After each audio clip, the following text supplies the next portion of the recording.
Coming soon, the timeless tale of a child kidnapper who is a child who is also a kidnapper. This is Peter and Wendy, coming soon to HBO Max. Just kidding, this is a Disney movie. It looks like a gritty HBO reboot, but it's a Disney movie. Anyway, let's talk about the trailer for Peter and Wendy. Welcome to Teacup for One. My name is Matt and I have 2 degrees. And guess what else I have? But I have energy and it doesn't hurt to talk anymore, so that's all that matters. Today, we are back. I have missed all of you so much, and the timing could not be more perfect because I wanted to do a video this week, and as luck would have it, Disney dropped a trailer for one of the most anticipated live-action movies of 2023, and it's not Little Mermaid. I know.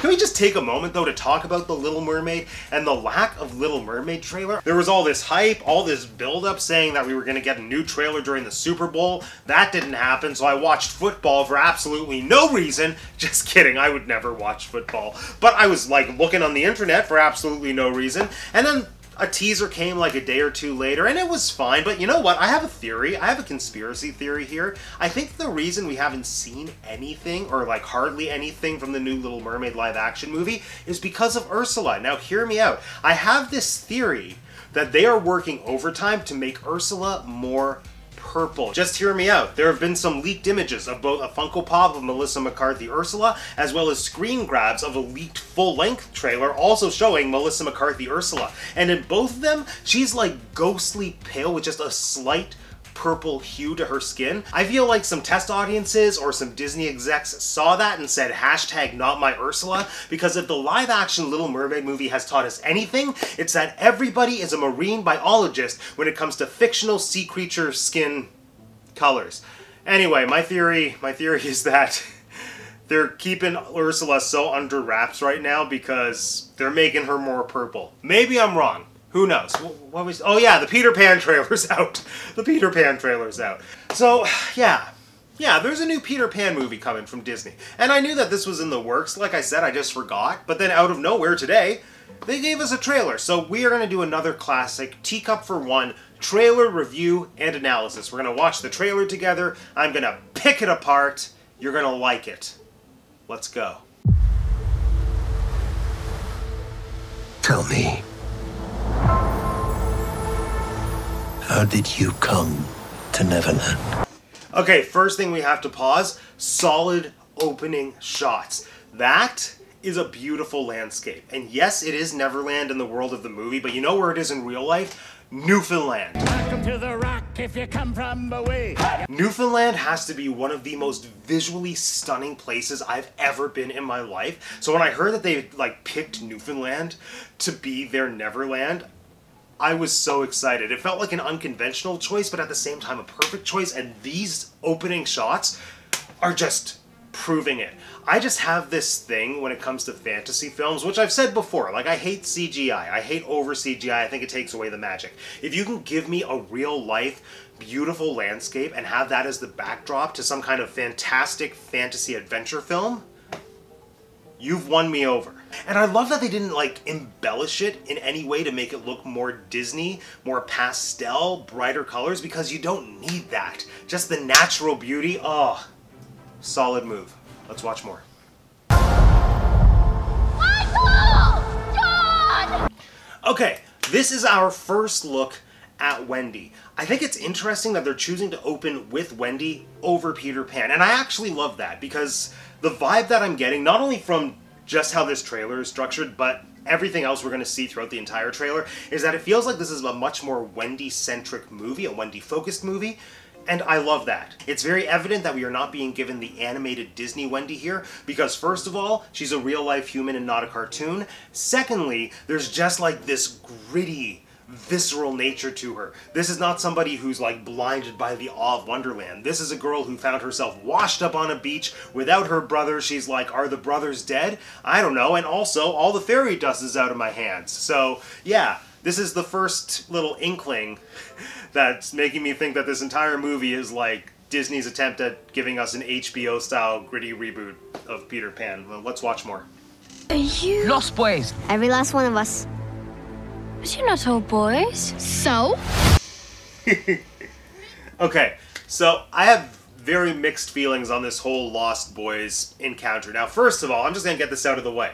I think the casting for this entire movie is fantastic. I love that we're seeing more diversity in the group of Lost Boys. I love that it's just this collection of kids of all different ages, all different genders. That is beautiful. That's something I think is long overdue with Peter Pan adaptations. I mean, I think it's not uncommon to have girls playing Lost Boys, but actually have female identifying Lost Boys. Love it. One thing that I think is kind of weird is that exchange where they say, Lost Boys, every one of us. But you're not all boys. So, I just think that's a little too self-referential. Does that make any sense? It's just like it's the movie almost calling attention to itself for casting such a diverse group of people as opposed to just letting it exist as its own thing. I mean, there is a certain level of iconicness that comes with calling Pan's gang the Lost Boys, but I think it would have been just as effective to come up with an alternate name for them if you're going to have a group of people that's not exclusively boys, like the Lost Kids, the Pan Squad, the Peter Squad, the Peter Piper Pickle Pepper Pepper Eater Kids.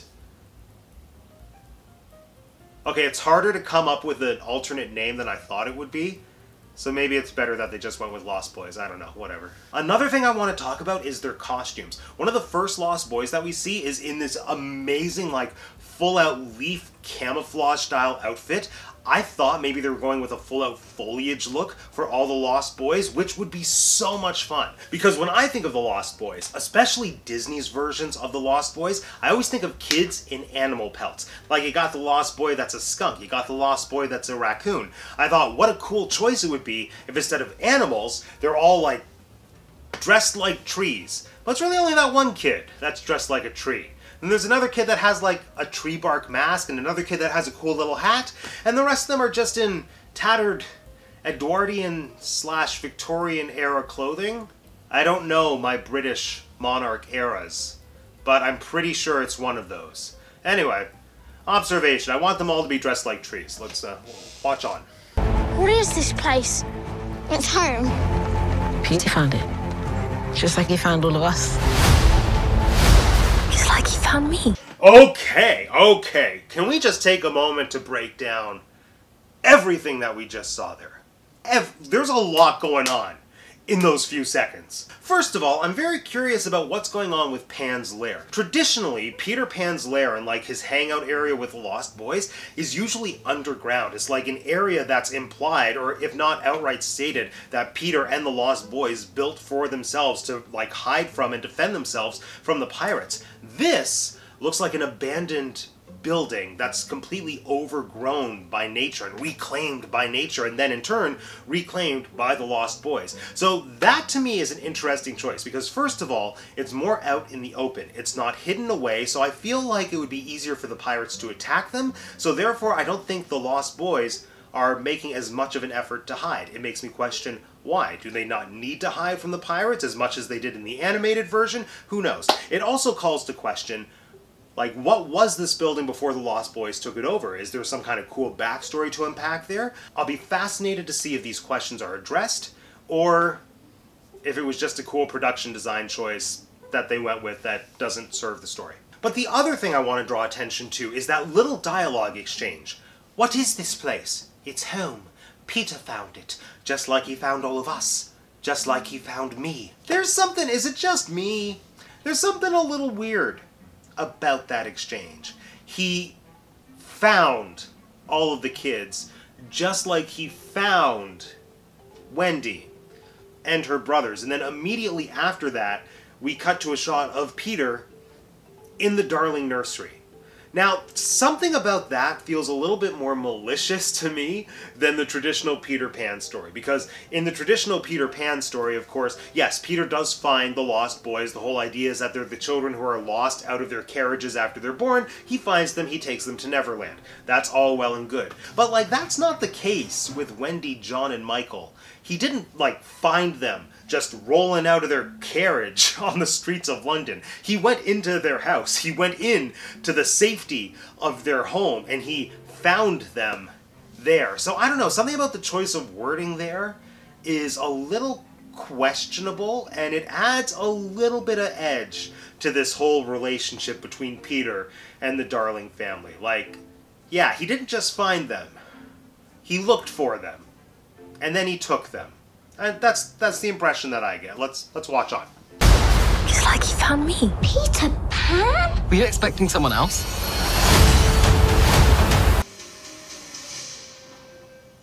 Okay. A lot to unpack here as well. This is our first glimpse at Peter Pan. It's also our first glimpse at Tinkerbell. So I'm just going to say Tinkerbell, she looks perfect, magical.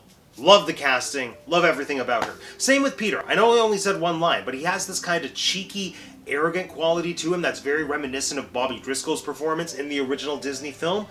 I love that. But going hand in hand with what I was saying before about the kind of weirdness of Peter going into the nursery and then taking the kids away, I was a little taken aback by how deep Pan's voice was. Were you expecting someone else? So it's clear that this is a Peter Pan whose voice has changed. And I mean, there's nothing wrong with that, but it is definitely a choice. And this is something that I observed last year when we were doing our Peter Pan marathon here on the channel. And ironically, and kind of perfectly, this was an observation I made through Bobby Driscoll's performance as Disney's original Peter Pan. The older your Peter Pan appears to be, the creepier his actions play out as. Does that make sense? So I found when I was watching Disney's Peter Pan, the fact that Bobby Driscoll had a voice that had either changed or was on the brink of changing suggested a Peter who is a little bit older, therefore a little bit wiser. When Peter Pan is wiser, and he has that little bit of almost adult intelligence, it makes you question, why is he stealing these children from their bedrooms? And I actually did a whole video breaking down that exact question in my Is Peter Pan Evil video. And really the entire question comes down to how aware do we think Peter is of his actions and of himself. In the original book, J.M. Barrie does make a point of saying that Peter's memory is like that of a goldfish, like he doesn't really retain any information, which I think is crucial, because when you layer in that element, it means that he truly cannot grow up, because he can't learn lessons, he can't retain information. He's just in this perpetual state of like innocence and childishness. But if you have a Peter who is more aware, who like retains his memories, and who does have a little bit of a like preteen vibe, like a tween vibe, like tween Peter Pan, that's when things start to get a little creepy. I am Peter Pan. So I'm going to be interested to see how or if the film addresses that. But we'll find out. Let's keep watching. You ready for an adventure? It looks very far away. It's closer than you think.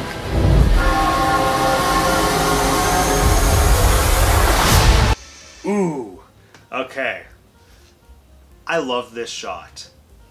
I love this shot. I know this is only the trailer, but I think it's safe to assume that this is the closest that this movie is going to come to like giving us a direct recreation of an iconic moment from the animated Disney film. That shot with all of them on Big Ben is one of the most visually beautiful parts of the animated classic, so I am glad to see it sort of referenced and recreated here. It looks beautiful. I don't know how I feel about Big Ben's clock face just kind of melting away as they start to fly. I'm questioning, is that an artistic choice? But also coupled with the fact that Peter says, it's closer than you think. Are they doing this thing where Neverland is like a weird mirror dimension? Is that what they're doing? Are they like going into alternate reality London? Is that why the clock is breaking apart? Am I overthinking it? Who knows? I don't know. But Big Ben is so beautiful. It hurts me to see the clock face breaking apart like that. Let's keep watching. What is it that you're afraid of, my love? Perhaps I don't want to grow up. Alright. A lot to unpack there. First, I love seeing Mrs. Darling. Mrs. Darling, the heart of any good Peter Pan adaptation. Again, I'm going to keep plugging my Peter Pan videos because they didn't get a lot of views and they were a lot of research and I'm very proud of them. But Mrs. Darling is the most important character in any good version of Peter Pan. Just seeing that the trailer took the time to acknowledge her as a character, that gives me hope that they appreciate how important she is. Something I think is interesting is seeing those flashbacks to Wendy's childhood, and I'm questioning why they're there. I mean, it's so obvious why they're there because she's like, I don't know if I want to grow up. And then we're seeing flashbacks to when she was a kid, like 5 minutes ago.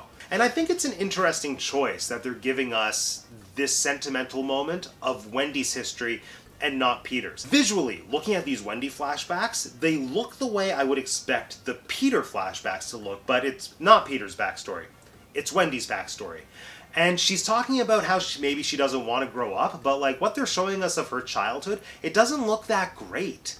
Like, I don't see what's worth sticking around for. She's playing with her brother with boats, and then she's having a piano lesson with her very upset-looking father. Like, if I was Wendy, I'd think, let me grow up and get out of this now. Let me get a real boat. It's also interesting to note that Mr. Darling here is not played by Jude Law. Why is that interesting? Because Jude Law is Captain Hook. There is the long-standing tradition in Peter Pan adaptations of both stage and screen that Mr. Darling is usually doubled by the same actor who plays Hook. So it's definitely a conscious choice on the filmmaker's part to have a different actor playing both roles. What does it mean? I don't know. But like right off the top of my head, all I can think is that I think it makes growing up a little bit easier in the context of the movie. And just when I say that, if you have the same actor playing Captain Hook who's playing Mr. Darling, then imagine how that paints Mr. Darling as a character. Mr. Darling is the one who is behind telling Wendy, you have to grow up, young lady. It's time. You're not a kid anymore. Embrace adulthood. If you have the same person saying those words that also plays the threatening, murderous pirate, it kind of paints that ideology in a certain way. It's almost suggesting like growing up is a bad thing because you will become a pirate. If you separate those two roles, if you have Captain Hook played by somebody who's a separate entity from Mr. Darling, I think it helps to humanize Mr. Darling and what he's fighting for a little bit more. It helps us as audience members to sympathize with him a little bit more and to almost think, okay, Wendy, maybe it is time that you grow up. And maybe that's the overarching theme of this movie, is that it's less about Peter Pan's ideology of, we're going to stay young forever, and more about Wendy's journey of, oh, maybe it is time for me to grow up. Who knows? All that just because Alan Tudyk was on screen playing a piano for 2 seconds. Let's keep watching. Hold the past in your heart, but where you go from here, it's up to you. Ooh, okay. A brand new Tiger Lily. This is a topic of hot discussion. There's this long, complicated history of Tiger Lily in the world of Peter Pan, because let's just call a spade a spade. The only reason that that character was introduced was because J.M. Barrie was unconsciously or consciously throwing in racial stereotypes because they were a part of everyday children's play in England at the time that the book was written. So there's this ongoing question with Tiger Lily of like, can Tiger Lily and her people ever be portrayed positively in an adaptation of Peter Pan? Based on the video I did last year, I kind of came to the conclusion that it is possible, but it's not very probable because it takes a lot of work that historically we've seen creative teams are not willing to do or don't know they are supposed to do until it's too late. So the conclusion I came to last year is that it's probably best to rework Tiger Lily as a character or eliminate Tiger Lily as a character from Peter Pan adaptations unless you're able to do it properly. And by all reports, and we have to wait till we see the movie, but it does seem like Disney has made the efforts to portray Tiger Lily in this film properly. First of all, they hired a Cree actor to play the role, and just reading interviews with her, it sounds like she had a positive experience working on the film, collaborating on the film, and by all reports, Disney did bring in multiple people to consult to make sure that their depiction of the indigenous characters was accurate. And I read one thing that piqued my interest, which was, while the character Tiger Lily was inspired by the Cree culture, Tiger Lily and the Neverland tribe are still intended to be the indigenous people of Neverland, not an actual Cree community. And I'm going to be interested to see how that plays out. Obviously, I'm not part of an indigenous community, so I don't really have the perspective, and I'm not in the place to say this is right or this is wrong, but it's interesting to me that they're creating their own culture within the world of Neverland. I feel like that has potential to either be something really beautiful or to not work. It's a fine line. I think their hearts are in the right place, and I'm going to be interested to see how it plays out. Let's keep watching. Wendy, Moira, Angela, darling. Where is Peter Pan? It's Jude Law as Hook. I have this problem that I've mentioned a bunch of times on our live movie club shows where I don't know why I always conflate Jude Law and Ewan McGregor. I know they're two very different people, they're two very different actors, but I can't help it. In my mind, they're kind of the same person, but they're also very much not. So when Captain Hook showed up and it wasn't Ewan McGregor, I was a little bit disappointed. But also, this is not at all what I pictured when I thought of Jude Law as Captain Hook. I mean, obviously, on the one hand, when I thought of Jude Law as Captain Hook, I was thinking of Ewan McGregor as Captain Hook. But beyond that, I mean, when I think of the live-action Hooks that we've had for the past 20 years, they're kind of all variations of the same type of performer. They're like young, they're full of life, they're full of vitality. They have this sort of pseudo-seductive quality to them, either underlying or very much not underlying, to the point like some of them even have pirate eyeliner. And Jude Law would fit into that camp perfectly. So this was a shocker. This is not a Captain Hook that can pull off eyeliner. This is a Captain Hook that's going to look at you and say like, "You best start believing in ghost stories, Miss Turner. You're in one." I pride myself on my Captain Barbossa impersonation. Let's watch the rest.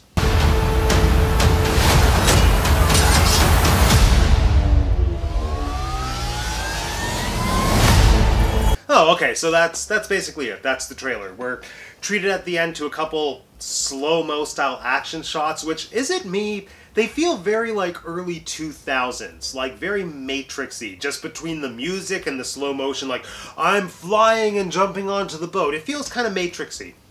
Maybe that's just me. Okay, things that I like. I like the cast. I like the casting. In fact, every performance that I saw looked to be spot on. Anything I'm about to say is not reflective of the actors because I think they're all going to do a fantastic job. But overall,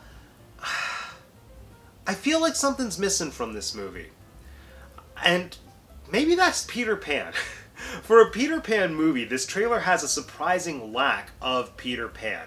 And I might actually be okay with that because, as I've mentioned, I think Peter Pan is very much Wendy's story. This seems to be a very Wendy-centric film, so I can absolutely get behind that. And I want to be more excited about this movie than I am. It doesn't look like it's bad by any means. It just doesn't look particularly new or interesting. And that is the challenge with Peter Pan. There have been a lot of Peter Pan movies. We have seen every possible form of Peter Pan, especially in live action. It has all been done. It's been done and reimagined in so many ways that it's almost like, what is there possibly left to do or to say with this story?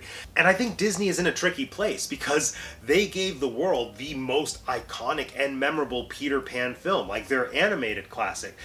Here's the thing, I've always said when it comes to these Disney live-action remakes, I am of the opinion that they need to veer as far away from their original animated films as possible. But I guess I'm a hypocrite because I don't like this. Here's the thing about Disney's animated Peter Pan.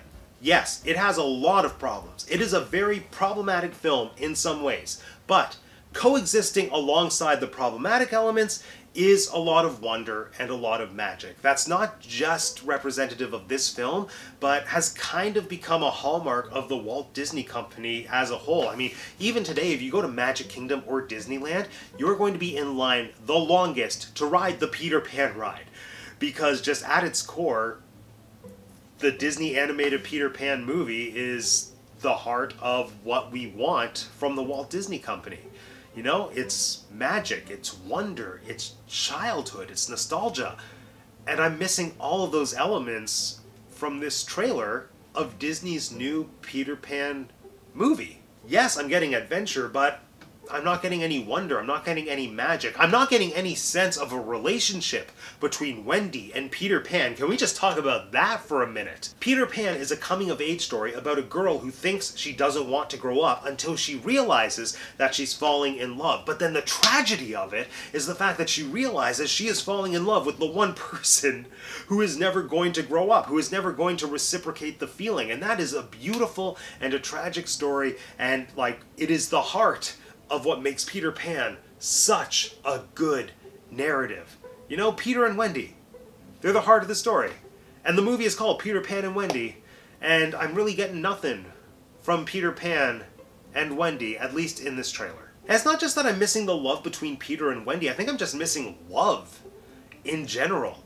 Like, I'm not getting really any sense of Wendy or her brother's love for their parents, any sense of love for childhood. This whole thing feels very kind of emotionless. And that's why I said and kind of joked about it feeling like HBO's gritty reboot of Peter Pan. And that's not at all to say that I'm against a dark, gritty reimagining of Peter Pan. Quite the contrary. I am here for that. Show me that.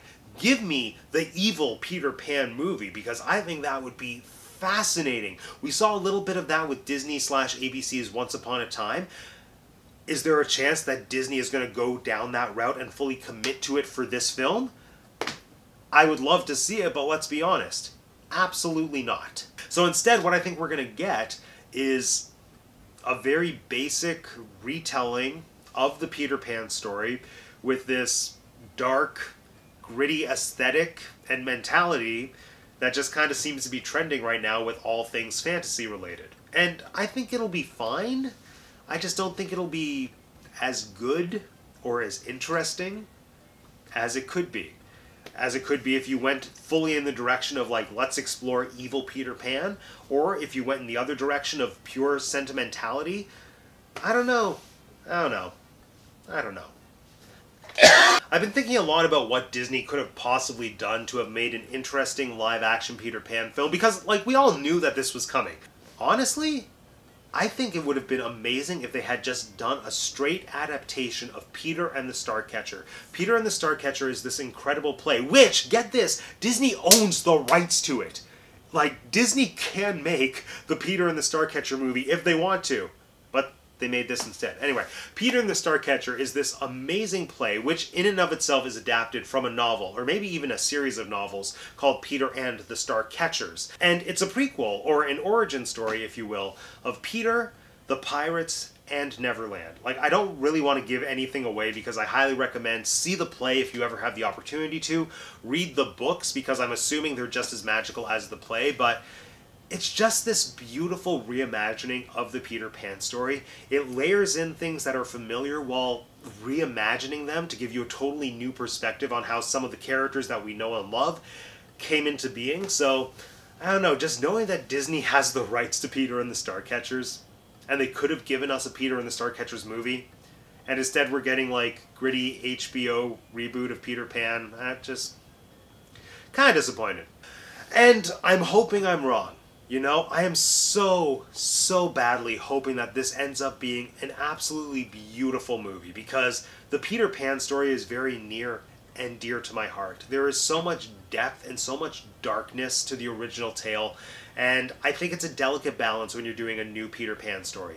I think you need to honor the wonder, but you also need to honor the darkness, and most adaptations, in my opinion, tend to lean too much in one direction or the other instead of striking that perfect balance. I hope this movie either strikes the balance or makes me think of the story in a way that I hadn't before, because to me, that is the mark of a successful retelling. But, if nothing else, the casting looks perfect, and Newfoundland will look astonishing as Neverland. So, if only for that, I'm excited to see the movie.